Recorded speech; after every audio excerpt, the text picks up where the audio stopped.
Welcome to HPC News Bytes, a weekly show about important news in the world of supercomputing, AI, and other advanced technologies. Hi, everyone. Welcome to HPC News Bytes. I'm Doug Black of Inside HPC, and with me is Shaheen Khan of OrionX.net. Shaheen, it always amazes me how, over the past 5 or 6 years, how few people I know who are generally well informed. By that, I mean they're not investors and they're not in the tech industry, but just generally well informed people don't know who NVIDIA is. When they ask, who's NVIDIA, I reply that it's a company changing your life and the world.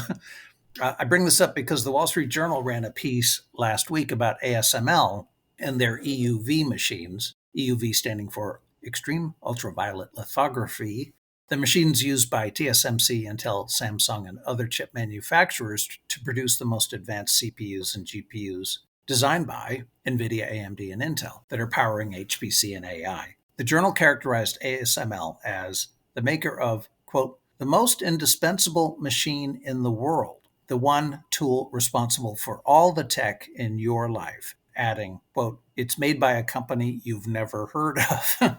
I bring this up also because the Department of Energy's Lawrence Livermore Lab recently announced they're leading a 4-year, $12 million research project whose mission presents quite a challenge. They're attempting to make an advance on ASML's EUV technology. Well, if anybody can do it, Livermore and DOE can do it because DOE did the original research on EUV way back before ASML was born, when Intel and Philips were involved. The new project at LLNL will test new lasers, big aperture thulium laser, or BAT, versus carbon dioxide lasers, which is the current industry standard. And it hopes to improve EUV source efficiency by about 10 times. Livermore said that this research could lead to a next generation, quote, beyond EUV, end quote, lithography system that would help produce chips that are smaller, more powerful, and faster to manufacture while using less electricity. Speaking of ASML, their EUV machines are embroiled in the techno-geopolitical struggle between the West and China.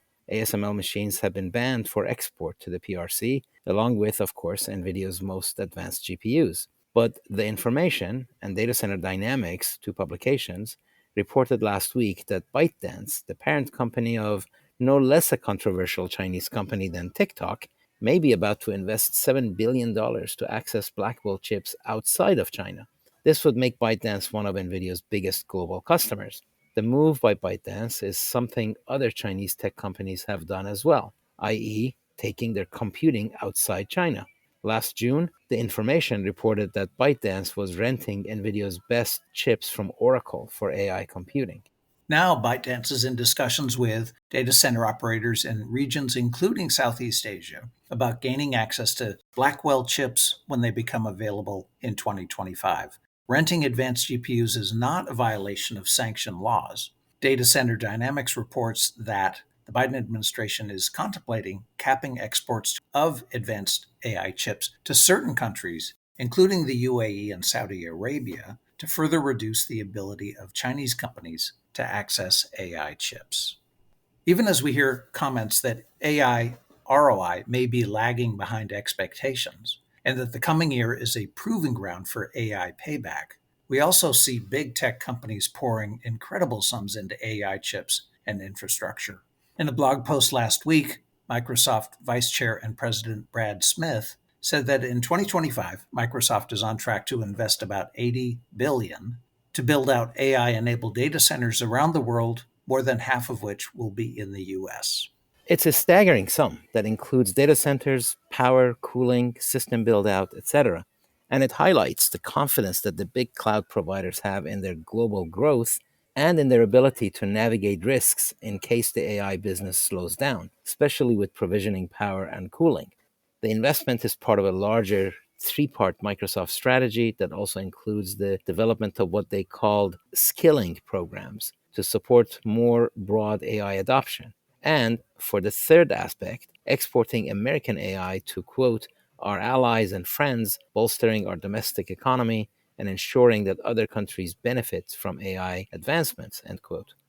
Let's end with news that TSMC is on track to ship 2-nanometer chips. Rumors abound that TSMC is testing a new fab with some 5,000 wafers in Taiwan, and an additional factory will turn it into mass production in 2025 as scheduled.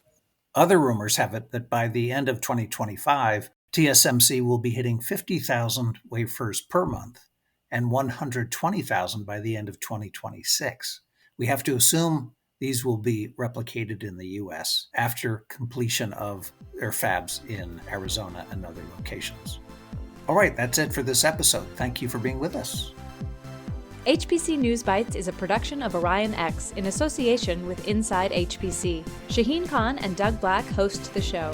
Every episode is featured on InsideHPC.com and posted on OrionX.net. Thank you for listening.